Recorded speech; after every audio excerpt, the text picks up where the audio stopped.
अस्सलाम वालेकुम वर्स, मेरा नाम है अब्दुल गफ़ार और आप देख रहे हैं Abdul Gaffar Landa market YouTube channel. एक और वीडियो के साथ हाजिर हूँ। ये जो है ना छोटे कट वाला प्रिंट लीलन उसके साथ हाजिर हुआ। ये छोटा कट है और छोटा बर वाले यानी 1 से 5 मीटर वाले वो है, जिसका जो है मैं आपको रिव्यू करा रहा हूँ कि आप देख लो किस तरह से माल है। ये देख लो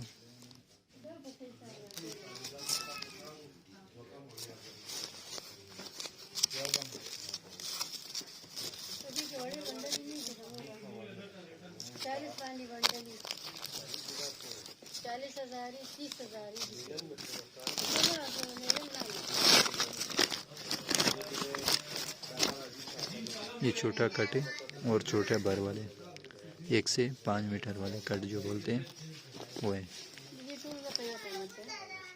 और ये 80 kg का बंडल है चाइना का।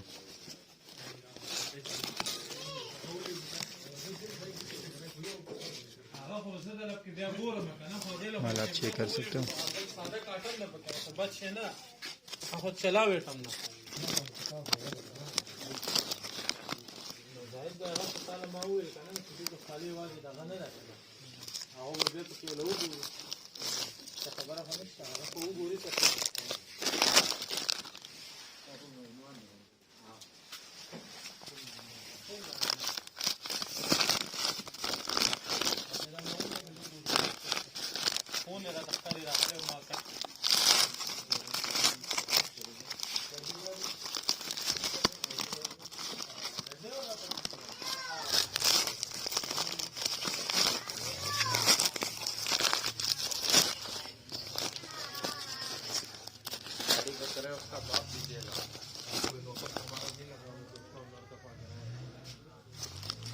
माल आप चेक कर सकते हो, बिल्कुल साफ सुथरा माल है।